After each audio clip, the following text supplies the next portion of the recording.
Woohoo! Hey!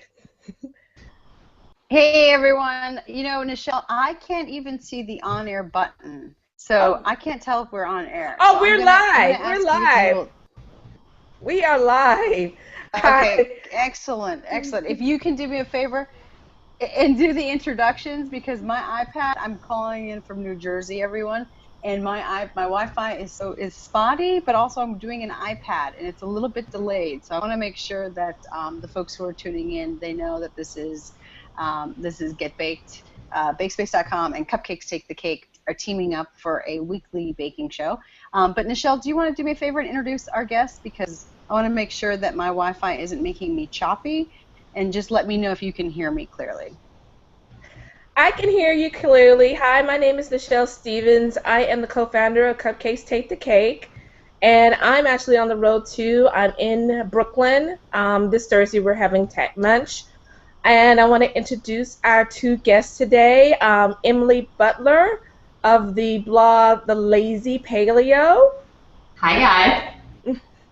and Heather Saffer of Dollop Gourmet. Hello. Now, Nichelle, do you and Heather know each other, right? Yes. So Heather is actually she is the only person that got me up to Rochester, New York. This is a quick story, but this is the power of the internet. I got asked to speak at a social media conference at Rochester Institute of Technology, and she was like, she sponsored me with so that I could come up and speak, and she also delivered cupcakes, and we did a little cupcake class the day before the conference. So, and then basically we kind of kept in touch. Her cookbook, talk about your cookbook quickly. Her cookbook, the Dollop Book of Frosting, to me is like the Bible for making frosting. I refer to that cookbook all the time. It's so clever to have a cookbook just about frosting. Thank you. Yeah, it's just frosting, and it's other recipes that you can use with the frosting. So cakes, cookies, cupcakes. There are a few paleo-ish recipes in there, some healthier frosting. So Well, I just want to make sure the folks who are watching at home that you know that this is an episode of Get Baked. If you have a question and you want to ask it, Nichelle is following the Twitter handle. So it's Get Baked. Leave your question. Our chat today is about paleo baking. So Nichelle, I don't know anything about paleo baking. What about you? I know very little. Quick anecdote that Cupcakes Take the Cake was initially founded by three people: myself, my friend Rachel, my friend Allison. Allison left Cupcakes Take the Cake. She became a CrossFit instructor and got very interested and involved in the paleo diet. And I know she's a paleo baker, but I know nothing about it at all. So Emily and Heather, the same way. Emily and Heather, we're gonna start with you guys. So first, tell us, what is paleo baking? How is it different from gluten-free? How is it similar to gluten-free? How is it different from vegan? How is it similar and or different from vegan or vegetarian? So just kind of let people know, like, it's okay to dumb down to us. Tell us what it is. Okay. All right. Well, I can jump in. Hi guys. Thanks for having me. It's great to be here. I think the best way to describe paleo baking, as it differs from a gluten-free or a vegan, etc., is we're essentially cutting out wheats and grains from what we put into our ingredients. So traditional flours, whole grain flours, and so forth, they're all excluded, and also excluding refined sugars, so white sugars, even brown sugar is excluded, and using more natural sweeteners like honeys, maple syrup, coconut sugar, and so forth. So eggs are good, and eggs are important, I think, in baking. So luckily they're still in. And so I think, if you really strip it back, it's just about, baking without refined ingredients and processed foods. So, you are doing a lot of your baking from scratch, which is a lot of fun in a lot of ways, and you can get really creative, which is, whole reason why we like baking. So. Yeah, I guess I would just add, you're using a lot of nuts, you can use dried fruits, dates and figs are good sweeteners. Yeah, Emily, are you strictly paleo? Yeah, so I am what we call an 80-20 paleo. So 80% of the time I'm pretty close to 100%. Interesting math right there. So I think, my husband is pretty active. He's into triathlons and so forth. So look, we try, but we're also pretty realistic, and we try not to be, sort of over the top about it. So we definitely, whenever we cook paleo. So when we made the switch back in August last year, we did clear out a lot of more vegetable oils and more traditional flours and so forth from our pantry, and brought in more nut flours, more dried fruits, dates, natural sweeteners, and so forth. Dairy-free, soy-free type chocolate. Can't bake without chocolate. I'm relatively strict when I cook, and then when I eat out, I keep it a little bit more relaxed, because I don't want to be that guy at the table asking all the questions all the time. Thanks. When you guys talked about sugars, is agave an approved sugar, agave nectar for baking? Yeah, that's a great question. Very strict paleo says no, you can't use it. Some people do use it, and look, I think paleo is a very varied approach, and it's good to find the approach that works for you. And there's very, very strict paleo, which excludes every form of dairy, excludes agave, excludes stevia, things of that nature. And then you can sort of peel it back and go, okay, I'm going to let this back into my diet, or this doesn't bother me, because a lot of people pick it for health reasons. So these exclusions come out, and then you can introduce things back in and go, actually, this is fine for me. So yeah, I don't use agave or stevia myself, but some paleo bakers and bloggers do.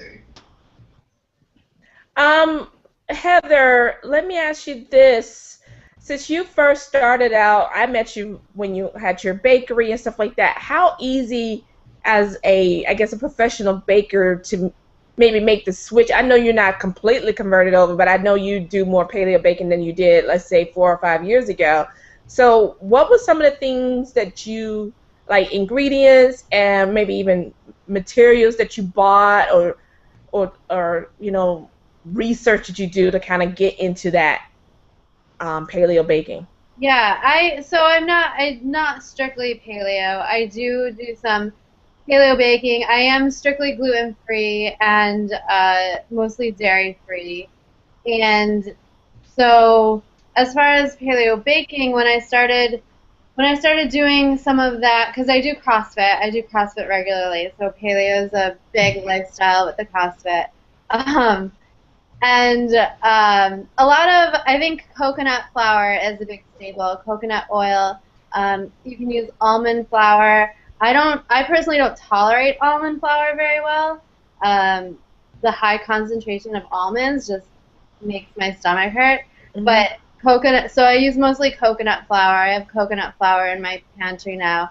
And honey, maple syrup. I tend to go towards the honey more than the maple syrup. And butter, eggs, baking soda. So those are some of the staples. You can also, if you're good with almond butter, cashew butter, there's hazelnut flour. There's all different flours and sweeteners, and lots of nuts and dried fruits, and yeah. So I've seen some paleo recipes, and I've seen dates a lot. Mm-hmm. And honestly, I don't see dates in most grocery stores. Like, where do you find great? And maybe it's just where I live or whatever. I just don't see them. Where do you get your dates from? I get dates. I mean, there's dried dates. Mm-hmm. You use dried dates, and you can soak them and bring more moisture back into them. It is hard to find dates. It's also hard to find figs, especially fresh figs. They're very seasonal. But yeah, you're correct. Yeah. You're correct. It's hard to find them. Yeah, I buy mine online, so I tend to buy a lot of dried figs, all my almond flours, coconut flours. I buy it in bulk, like I get big 5-pound bags. I couldn't carry that home myself anyway. So I often have, a big sort of stockpile of it because unfortunately one of the sort of things to think about with paleo baking is it can be a lot more expensive, especially if you're just, baking sort of for yourself and less so, for commercial reasons. And I would say even on the commercial side, margins would be pretty different. So buying in bulk is my recommendation because it just makes it a lot easier. 2 cups of almond flour, that's much more expensive than 2 cups of regular flour. So having that in bulk means you're not sort of going through 1 pound at a time and, oh, now I'm done, got to buy another one. It's good to have those stockpiles in the pantry for sure. That's good to know. We've done a gluten-free baking show before, and we talked about, it's interesting to hear about all these different flours. And you, Heather and Emily, you guys both were in agreement that basically, you use maybe almond or coconut flour. Now, what about rice flour? Is that okay, or is that a grain you guys would not touch? I don't know. I'm just curious. So I use rice flour for my gluten-free baking, but as far as paleo, I would not use rice flour. That's what I was thinking. I'm trying to kind of figure out the difference between the two. Right. Because I'm taking it, once I take it out of the thought of baking and just thinking of like what I think is a paleo diet, I'm thinking rice doesn't belong in paleo diet, so obviously rice flour wouldn't be in paleo baking. Right. That makes sense, right? Right. Yeah, okay, I'm starting to get this. Okay. Yeah, I think a good way to sort of compartmentalize it a little is if it's a grain and rice, I think, some people don't always know what's a grain and what's not, particularly if you don't sort of work in the food space. But, I do know one subset of paleos that they're called team white rice, and they do actually eat white rice. But baking, I don't work with rice flour, nor do I work with like a rice malt syrup or something, a sweetener that's a rice, made from rice as well. Okay, that's good to know. Okay, so now I think we got somewhat of a handle on the definition. Why do Nichelle? I was gonna say before we move on to an ingredient. Why do we think this is the bet with BakeSpace.com? And I'm sorry, I got booted out for a second, and then I had a cousin who came in, so I muted my camera and then my monitor and my thing, and then I think it just was like, oh, she no longer wants to be in the room anymore, so it cut me off. So I'm back. But I wanted to say, why is it so popular now? Like, what is the attraction? Is it somebody wrote a book and explained what people had already been doing, or why is it so, like, everything now is paleo this, paleo that? We're going to have exercise classes that are, like, paleo friendly soon. Like, something's going to happen. What do you think that is, what do you think that stems from? I think it stems from a couple things. I think the real food movement continues to get bigger and bigger, and paleo is a version of that. I definitely see paleo, I think, per capita much bigger back in Australia, where I'm from. And, I think just generally, the sort of organic, sustainable way of eating is probably much bigger there than how it seems to be here in New York. A little bit more urban, a little more difficult, I think, to, just have an organic farm in your backyard or whatever the case may be. But I definitely have seen paleo in the last year really take off and really start to commercialize. And I think CrossFit is a big part of that, and Heather can definitely speak to this, as a CrossFitter.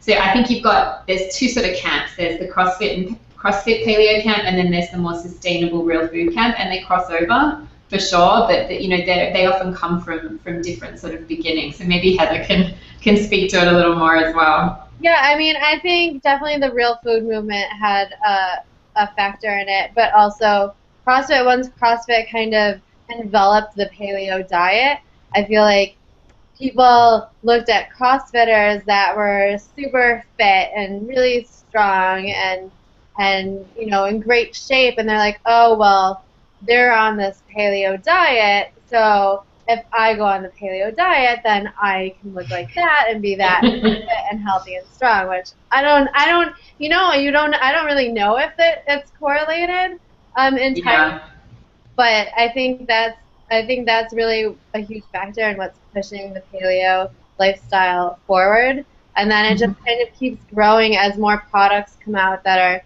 are paleo. You know, I go to the food shows, and there's all these new paleo products on the market that are coming out, and paleo books and everything. So it's definitely still growing.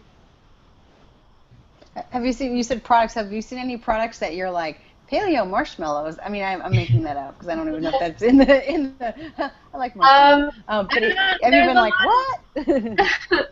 I mean, there's like paleo baking mixes now. There's paleo. There's a lot of paleo bars. There's a lot of, I don't know. I mean, yeah, there's a lot of new paleo, and they're like titled like the paleo bar or the paleo, the paleo this or the paleo that. Is there a paleo margarita?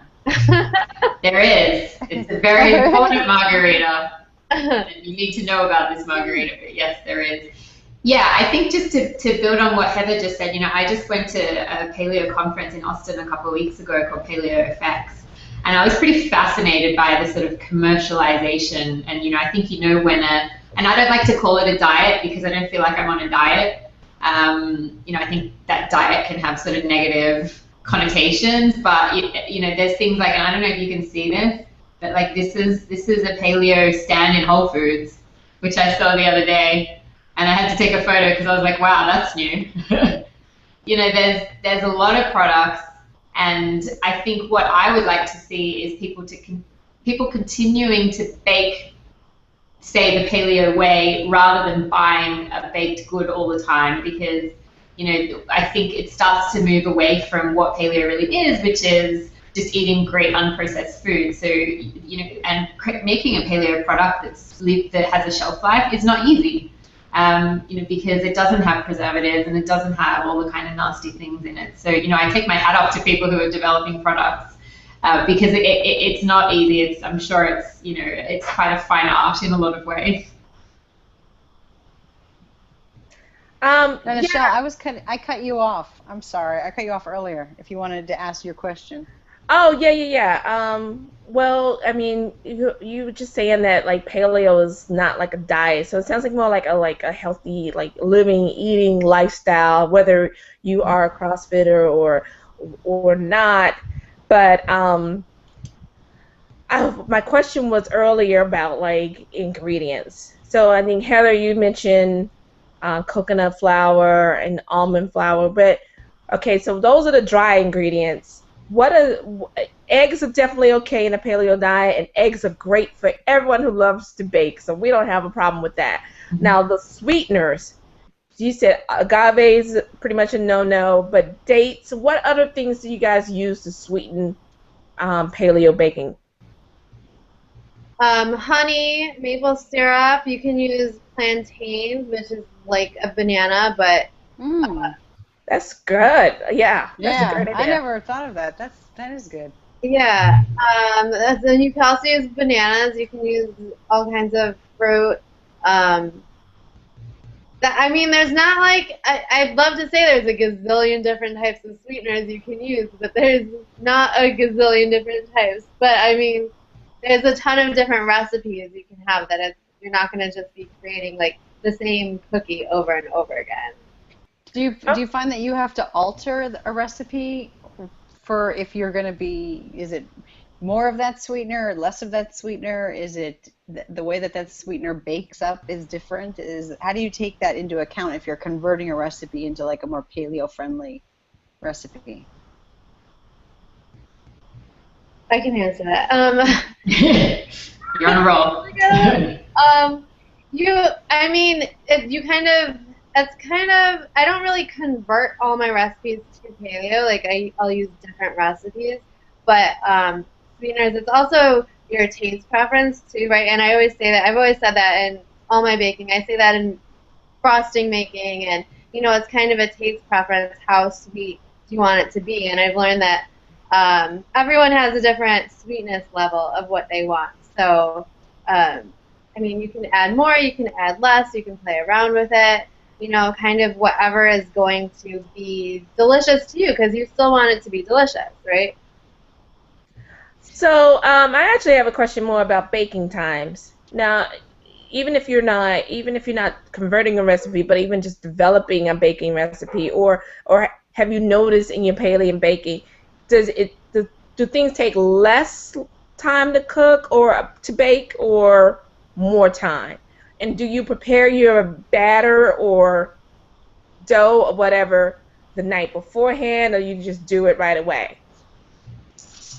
I do it right away. I find generally, because if you're working with a higher fat content, so a grass-fed butter type base or coconut oil, you know, particularly if it's a smaller thing like a cupcake or a cookie, it can cook a little quicker. So I do find myself lurking around my oven a little more than I used to just make sure everything comes out okay. I think, you know, Heather probably has some thoughts on this one as well, but I do think generally, you know, depending on, you know, I don't really convert a recipe. I'll start from scratch. I won't go, oh, I used to love that. For baking, for other recipes, yes, like, you know, just meals that I've loved all my life that I still want to enjoy, but, you know, in a sort of paleo-fied way. Baking, I tend to start from scratch with paleo basics because the conversion can throw you off. Like, I think a coconut palm sugar to a brown sugar is closer to 1-to-1, but I'm just really terrible at those types of mathematical swap. So I tend to just start in the paleo. For me personally, when I'm baking, I'll go with a paleo recipe or I'll create a paleo recipe from scratch. Okay. Hey, Emily. Hey, Michelle, before you go on, Emily, why is it the lazy paleo? Because that would be something I would create, like the lazy baker, the lazy eater. Like what? Thank you. I love this question. I think for me, I am not like a hardcore paleo evangelist. I'm not trying to convert my friends and trying to get them to buy in on my scheme. And I don't take it too seriously, but I do believe in living a healthier life. So I think for me, it's like, yeah, you know, I eat cheese sometimes and I really like cheese, so I'm going to eat it. And that's fine with me. So I think the lazy component is, you know, shortcuts, make quick meals during the week. Like, I'll never make something during the week that takes me more than 30 minutes. So, you know, it's a way to embrace the paleo experience without, you know, spending thousands of dollars and being really regimented and being that guy at dinner that everyone's like, is she going to stop asking the waiter questions? Like, this is getting awkward. So for me, it's a bit more relaxed. That's my approach.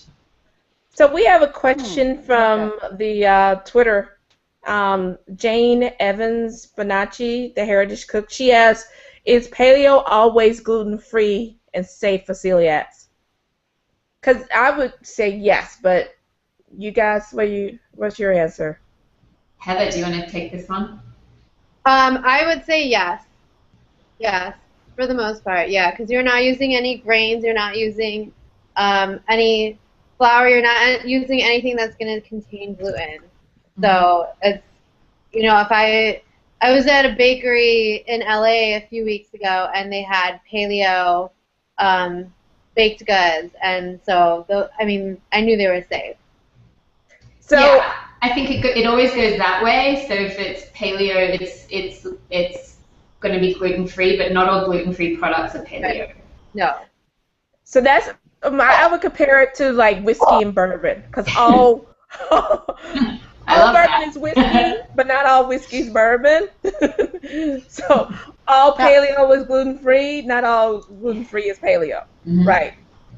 Okay. See, Emily and Heather, you guys, we usually have a cocktail during the show, but since Nichelle and I are on the road for Tech Munch, we have no cocktails with us right now. But usually the conversations go to booze in some capacity. So, you know, just go with it. But that actually brings up a good question, Babette. If you were to do any kind of boozy paleo baking, yeah, what could you use? What would be on an approved list? Because I know, Heather, you have like some frosting recipes in your cookbook that include liquor. So I like my booze. So wait, what can you use? Can you use anything? You know, like bourbon or whatever. Is that paleo approved? You know, Emily, I don't really have an answer to that. I know tequila, you can use tequila. When I was doing paleo, like, red wine was okay. Mm-hmm. Yes. And if it wasn't, I wouldn't be paleo. So yeah, technically, yeah. I don't drink dark spirits myself after an unfortunate experience as a young person that will stay with me forever. There is because vodka now made from. tell us. Now you gotta tell us. I can't even think about it. We've all been there. I was like that with tequila for like 25 years. The drinking age. Back on that horse. Yeah, the drinking age in Australia is 18. Let's just leave it at that. Because vodka is technically made from potatoes, so you if you're very serious, I will drink Ciroc, which is made from grapes, so wine is generally fine. Cooking, I've cooked with red wine. In baking, I don't usually really. I haven't followed any recipes that require booze, so it hasn't come up that much for me. But I would say a dark spirit is probably off the table if you're very serious about adhering to strict paleo. So what about beer? Beer is out because it's wheat. It's a wheat product, but I figured. I was just testing. Yeah. I figured beer was enough. Yeah. Okay. Cider is good if it's not too sweet. Some ciders, which you wouldn't really bake with, but just to drink, they can be sweetened with refined sugars. So a good sort of local cider is often a good substitute. I feel like someone's going to create a paleo beer one of these days. I'm sure it's underway. Yeah. It's coming at us. Actually, that actually leads to another segue of mine, because the first time I even heard of paleo was, I think this guy who's a friend of mine who wrote a book about paleo, and all I heard is this is like caveman food. So is paleo for women? I mean, I'm just putting that out there. Meaning, like, are there a lot of women in the paleo diet world or paleo lifestyle? Actually, that's a really great question, because one of the panels that I sat on recently was paleo for men and paleo for women, and how does it differ? And one of the really interesting takeaways I remember from that panel is most men are finding out about paleo from women. Oh. So, which I found really interesting. And I think a lot of that can stem from, generally when you're limiting your sugars and your heavier carbohydrates, a lot of people will get into paleo because they are looking to lose weight, and it definitely can, help with that. I personally didn't go into it with that sort of goal. It was more, I watched every food-related documentary on Netflix and sort of scared myself to death. I was like, wow, food in America is really industrial. I might give this a go.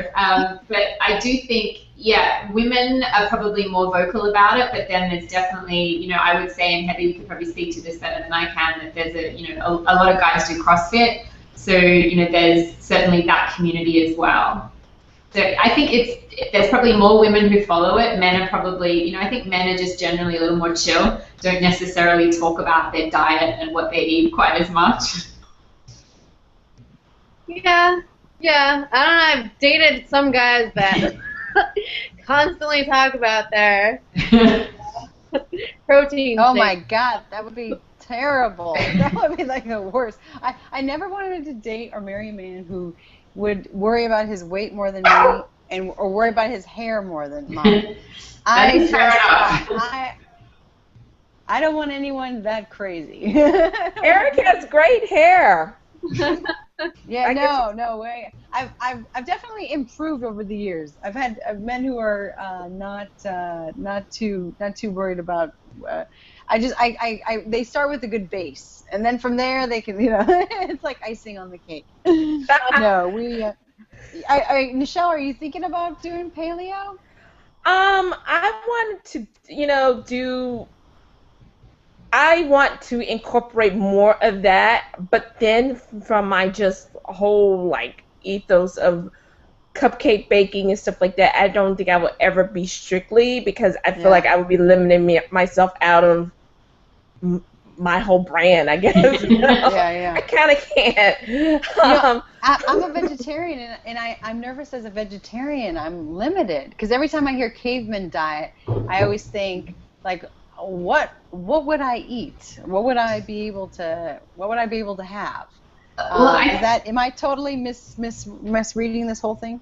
No, I think that's the most common misconception that I hear is that if you're on the paleo diet, you sort of eat giant turkey legs and you just live on a very rich meat diet. And I think some people do.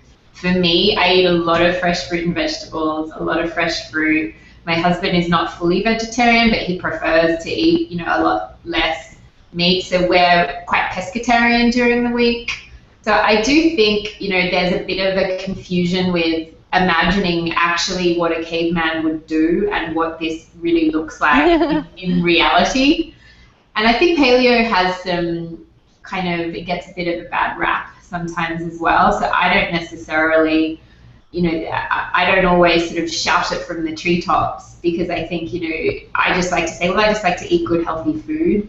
And I think, we all know that a diet very rich in meats is not ideal. And that's sort of, it doesn't feel good to me to be, if you were eating meat every day, every meal, that doesn't sound balanced to me. So tons of salad, tons of fresh fruit and roasted vegetables, sweet potato, I have a serious addiction to. There's a lot of ways that you can incorporate fresh, organic where possible produce and then adding meat and fish in as well, but keeping it really balanced. That's definitely how I approach it. That's great. So Heather, what would be a really good beginning paleo baking recipe for someone who wants to get started with it, or someone who wants to give something to someone that they know are already doing paleo and let me make you something that you can eat. So yeah, well, I'm really bad at memorizing recipes, so I can't give you one off the top of my head. No, but just give us an idea. And you can send it as a link later. Yeah. Yeah, I mean, you could do a chocolate cupcake with cocoa powder, cacao, and coconut oil and coconut flour and eggs and baking soda and honey. And then you could do a frosting you can use palm shortening, you can use dark chocolate, melted dark chocolate, melt it with the palm shortening, and then you can whip it and you can do a frosting like that. Or you could use coconut milk, and that when it gets thick, the coconut milk, when it's thick, it can turn into a whipped cream if you whip that with melted chocolate. And so that's a really simple chocolate cupcake recipe that you can try. Yeah, so maybe frosting, ganache, chocolate ganache, that would be paleo. That's paleo friendly, right? Well, if you're not using a heavy cream, really. You can't eat heavy cream. No. Oh. That's my number one ingredient. I mean, some paleo on the heavy cream. Some paleo people do incorporate some dairy, but technically, you'd have to use. Yeah, you can't really use the heavy cream. You'd be using a coconut milk. Okay, all right. Yeah, you can see me and Rebecca got a little dejected with the heavy cream. Whipped coconut milk, coconut cream, is really good. Oh yeah, I know, it's good. It's good. Yeah, you're right. The cream, I've seen the canned coconut cream, and that stuff is really rich. Because I bought it by mistake once. I really wanted coconut milk, and I got coconut cream, and I was like, "What is this?" Ooh. And I totally can understand that. Yeah. It was good. I didn't know what to do with it, so I ended up I had already opened it up, and I didn't know what to do. I tasted a little bit, but now looking back, I could have done stuff with it. I see it as being something that you can definitely use for baking and stuff like that. So yeah, if you put a can of coconut milk in the fridge overnight, and then flip it over the next day, tip out the water.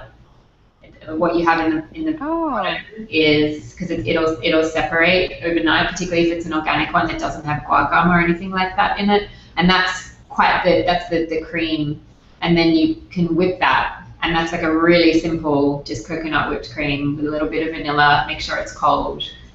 That's great. Like, it's not so much of a frosting, but it's delicious with desserts on the side, with fruit and things like that. That's great. That's what I was gonna ask you. Okay, so same question. What's a good, easy paleo dessert? Yeah. So I make a lot of paleo muffins. So the first recipe I ever created from scratch is pretty straightforward. It's banana coconut muffins. So it's, it's mashed banana, coconut flour, almond flour, eggs, little vanilla. I use a food processor. I think a food processor is really important if you're going to start cooking paleo, particularly with almond flours and things like that. You just get a much better consistency. And they bake in less than 20 minutes. I also made a banana bread today, which I can show you. Okay. This is, I don't know if you can see that, but this is a new one that I made. It has a little swirl in it. So that's really easy as well. That's just, my preferred base is a majority almond flour, and then a lesser proportion of coconut flour, some almond milk, some grass-fed butter, little coconut oil, some pecans. It is pretty similar from a step-by-step process to baking regularly. You're just using different ingredients. So I think there's a misconception that it can be complicated. It's only complicated when you're filling your pantry and getting all the things that you need, and then once you have them, particularly in bulk, you're good to go. Like, if I want to bake, like, I didn't have to go out and buy any of these ingredients today. I just have them all kind of ready to go, which is good. So Emily, you mentioned having a food processor.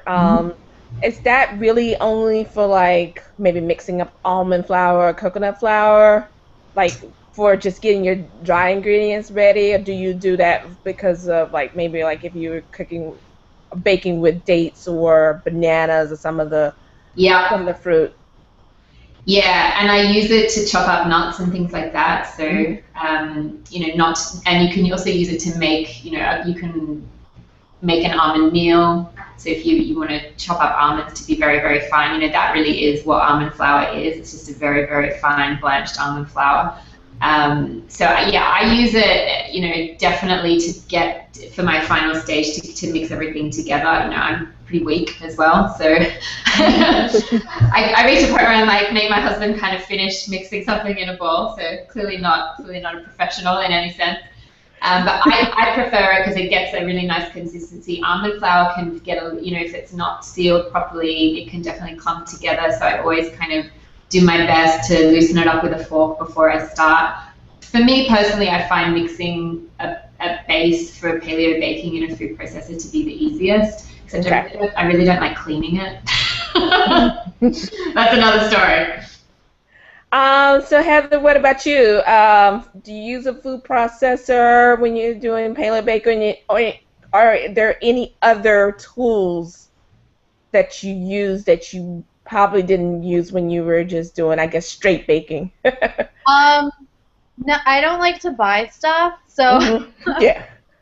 So I like to make do with what I have, and I'm in love with my KitchenAid. I have been for years. It's my reliable staple for everything. So I make everything in my KitchenAid, and I have a mini Ninja. I have like 3 of them, just the mini Ninjas, because you can chop stuff up really quickly. You can chop up nuts. It works amazingly, and it's super easy to clean because it's so small.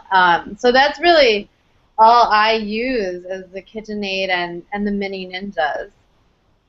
Okay. Oh, Heather. Okay, so we talked about the chocolate cupcake recipe, and going back to your Dollop book of frosting, I'm thinking of like how a lot of frosting recipes have 10x sugar.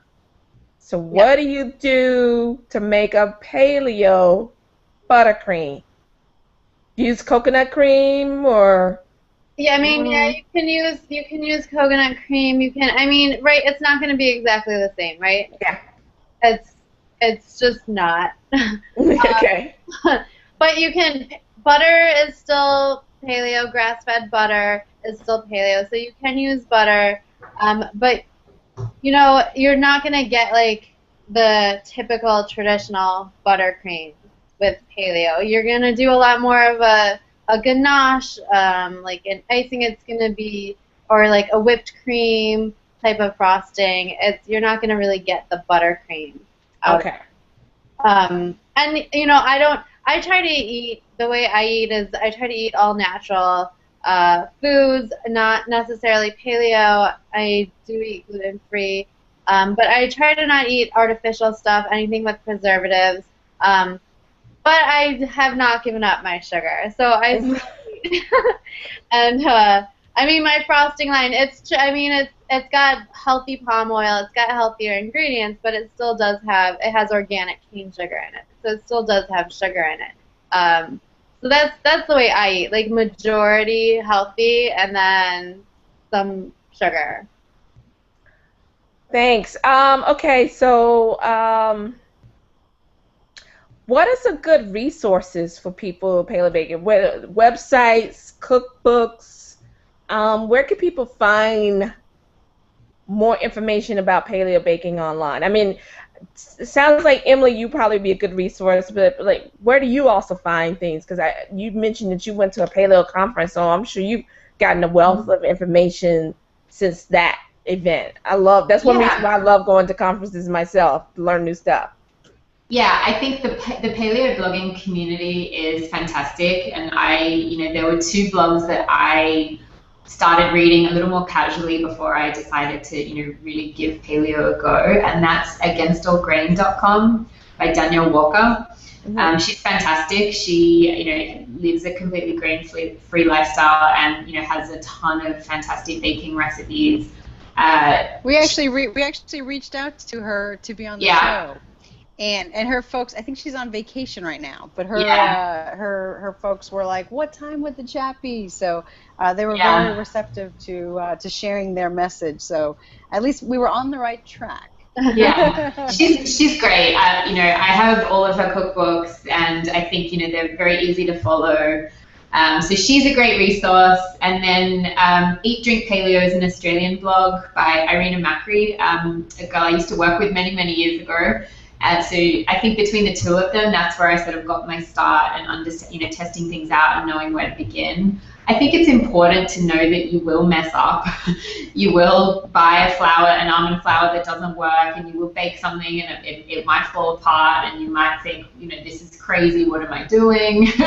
It's just practice. Like, some flours are finer than others, and different brands produce different results. Too much coconut flour can absorb a lot of the moisture from your batter, and that can, make your cake not turn out so great. Like, there's a lot of things that I did not know that I know now, and I rarely have those kind of fails that I did initially. But I think that's what keeps it real in the blogging community as well, And I really like when a blogger will be like, "Oh, I left the lid off my food processor, and now my kitchen is wearing this cake." And that's life, it's kind of part of the fun. So, there's tons. There's Diane Sanfilippo, Practical Paleo. There's Paleo OMG. Julie, she's fantastic. Like, there's tons, and they're all, very supportive of each other, and, all have great books, and, I have them all. Same question, Heather. Or actually, can you give, we have, I think, because it's only, we have a smaller panel than normal, but can you kind of talk about how you went from, I guess, being, I keep calling it straight baking, like it's like straight or gay, but like went from being a straight baker to getting into paleo and gluten-free? Because I remember reading your blog post, Heather, I think it was like, I don't know, maybe 2 or 3 years ago, because time just goes by. I think, did we meet in 2011 or 2010? I don't even remember when we first met, but I know that you kind of wrote a very long essay, and I thought it was really interesting because, you kind of share, your process. So can you talk a little bit about that? Because I think a lot of people kind of had a similar kind of thing. Yeah, I think we met in 2011, which seems so long ago. But when I had my bakery, I wasn't doing, it was straight baking. I was doing straight baking. And then when I closed my bakery, I had always had like health issues, like stomach issues, all growing up. But doctors never knew what it was or anything. And so finally when I closed my bakery, I decided, since gluten-free was starting to become popular, I decided I would try it, cut out gluten, and see how I felt. And I felt like a different person. Like I just felt completely amazing. And I had started doing CrossFit, and so I started kind of transferring a lot of my baking because I didn't have my shop anymore, so I wasn't baking for the masses as much as I was baking for myself and my friends, and and I like to, like I said, I like to eat majority healthy, so I, started just kind of researching gluten-free baking and paleo baking, and a lot of the blogs that Emily mentioned are amazing blogs and amazing sources for recipes and just kind of like the guidelines of paleo baking and paleo ingredients.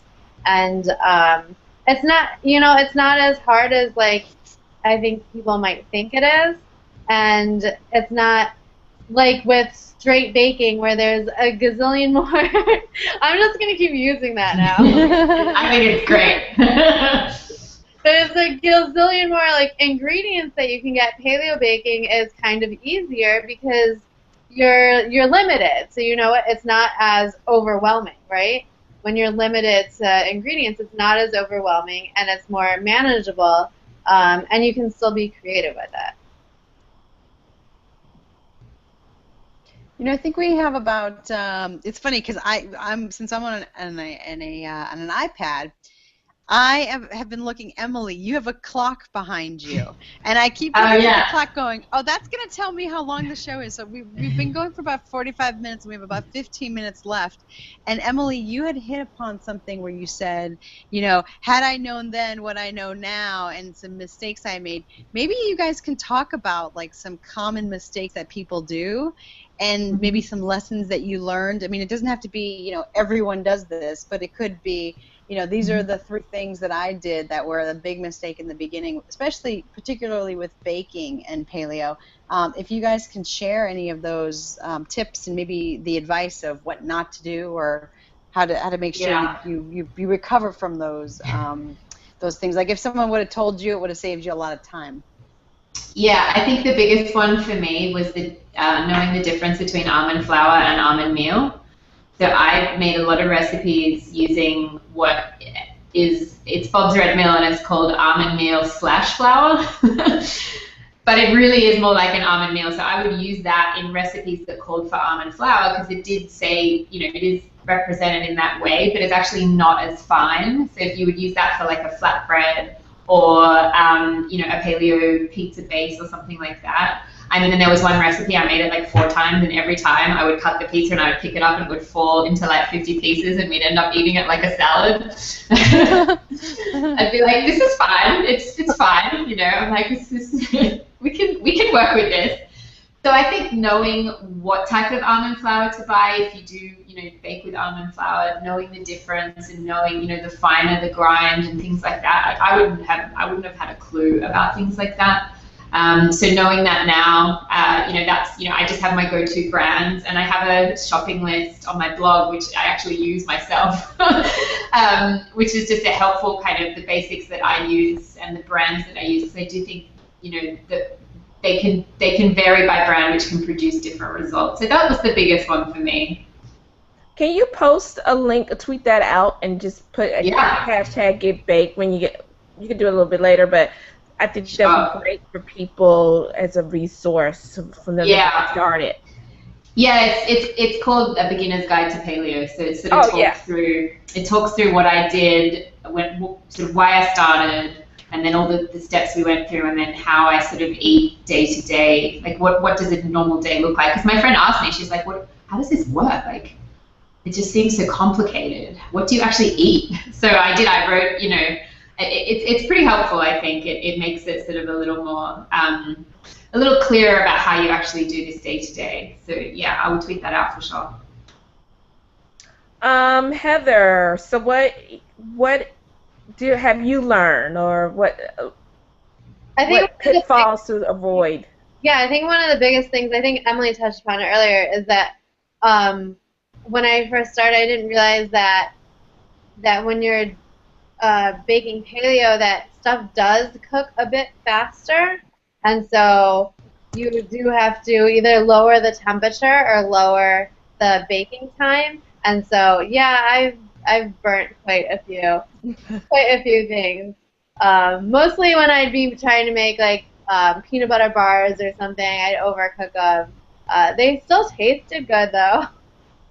But That must be challenging because That's as a all that matters. professional baker, you feel like with the bakery, you feel like you should be able to like instinctually know that. So it's almost like paleo is like kicking your butt. yeah, like, I'm gonna keep you on your toes. Yeah. Thanks for the reminder, Babette.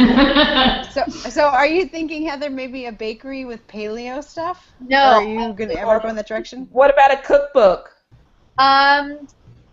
See, and I kind of what you mentioned earlier, like I don't know if I would do a whole cookbook on paleo because my products still do use sugar, so they're not technically paleo. They're gluten free, they're vegan, they're soy free, they're non-GMO, but they're not paleo because it still has a bit of organic sugar in it. So I'd kind of be, undermining my own brand if I totally. Heather, there's in Beverly Hills, in the surrounding areas in LA, they'll say it's Beverly Hills adjacent to the apartment to make it look like it'll be even better. Your recipes are like paleo adjacent. Yeah, good. That's kind of like they're paleo, but I like that.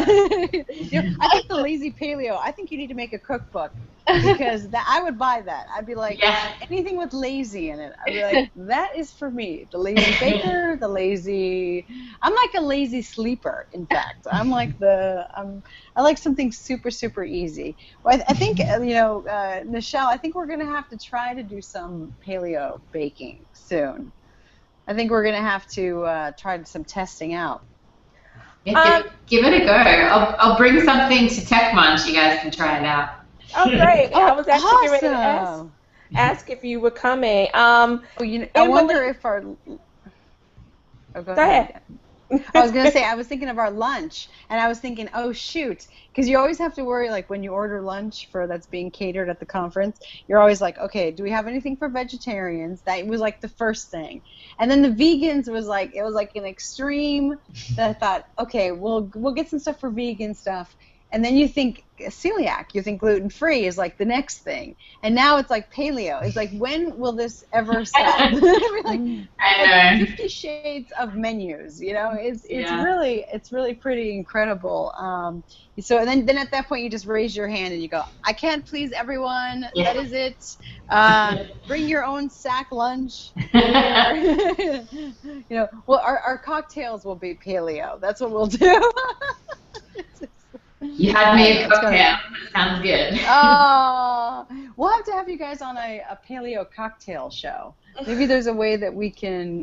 We have another show that we do called Kitchen Party, and that involves a lot of alcohol because that's a little bit later in the evening at like 8 p.m. Eastern. Oh. So usually by that time we'll have a cocktail and we'll try it out there. I think we have about 5 minutes left to the show. Is that right, Nichelle? Yeah, 5:55. I got. Oh, okay. I think we should. Do you want to? I don't know if you have any more questions, but we should also make sure that the folks know where they can find Emily and Heather as well. But did you have any more questions as well? I don't have any more questions. I was actually just getting ready to check to see if there was anything else on the hashtag, and I don't see anything. Probably everyone's out enjoying the day. So I know it's pretty incredible. The weather here on the East Coast is pretty. It's beautiful, but it's humid, too humid. So I guess I would say if you, same question above you, Emily and Heather, what is the one thing that you should tell anyone who's starting paleo baking, what advice would you give them? And I say one thing. It doesn't have to be one thing, but just some key takeaways. Either one can start first. Emily. Okay. Yeah, I think just, remember that, generally nut flours are your friend. I think paleo is very difficult to do if you're nut free. So that is, one consideration for sure. I think, raw cacao is another one that I bake with a lot. And coconut milk, coconut palm sugar, and coconut oils and grass-fed butter. So, a lot of really great, good fats, high-quality fats that, really just add a certain richness and density to your baking that is really important. I think anyone who's baked anything gluten-free in the past might say, one of the most common things that can happen is you're like, this is really dry, or it kind of breaks apart, and the consistency is never going to be as beautiful as a straight baking item. There's definitely, there's a way to do it. You just, you got to cut it a little more carefully and just have fun and make sure that, you eat it. I'm very fortunate in that, I have a husband who eats everything, even if it fell apart. He's like, this is great. This is the best thing I've ever tasted. And he kind of has to say that anyway. But I think just have fun with it, and, knowing that what you're cooking and what you're putting into your food is not processed. I feel good about that, and I definitely feel better overall having made that switch. So it works for me, in a lot of ways. Yeah, I would echo a lot of what Emily said. I mean, she mentioned all the main ingredients, the best ingredients to use, and just make sure you have those on hand, and don't be afraid to experiment. And it's like straight baking. It is. You're just using different ingredients, and yeah, it's not going to turn out exactly the same, but it's still going to taste really good, and you'll feel good about eating it because it is unprocessed. And there's a lot of things you can make that people can't tell the difference. There's also a lot of dessert recipes out there that are paleo, that are no bake, that that are really easy to make. You're only using like 4 to 5 ingredients, and they taste amazing.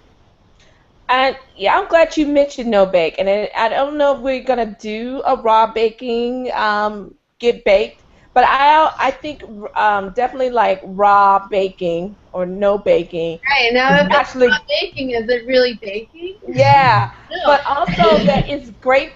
Speaking of the weather, because we're actually pretty close to each other. Well, Heather, you're probably the furthest away, but in the summer, no bake desserts are perfect. So yeah, that's good to keep in mind. To get started maybe with some more no bake desserts. Because I think a lot of people just think when it comes to sweets, it has to be some kind of baked good. Mm-hmm. Yeah, I love baking. I put that down. Nichelle, I put that down for a possible show for the summer. Yeah. So I will follow up, and we'll find some guests for that as well. So we should probably wrap up, guys. Thank you so much for watching. Let's find out, where can everyone find you guys online? Where is the best place for them to, if they watch this episode on YouTube, or if they're on Google Plus or on BakeSpace or Cupcakes Take the Cake, where can they find you guys to get more information? Yeah, my website is thelazypaleo.com. I'm the Lazy Paleo on Instagram. Instagram is my happy place. I'm there too often than I should be. I'm also Emily Butler on Twitter. I have a Facebook page and a Pinterest page as well. Oh, and I'm on Tumblr. I'm on all the things. My website is dollopgourmet.com. It's same on Instagram, Twitter, Facebook, Dollop Gourmet.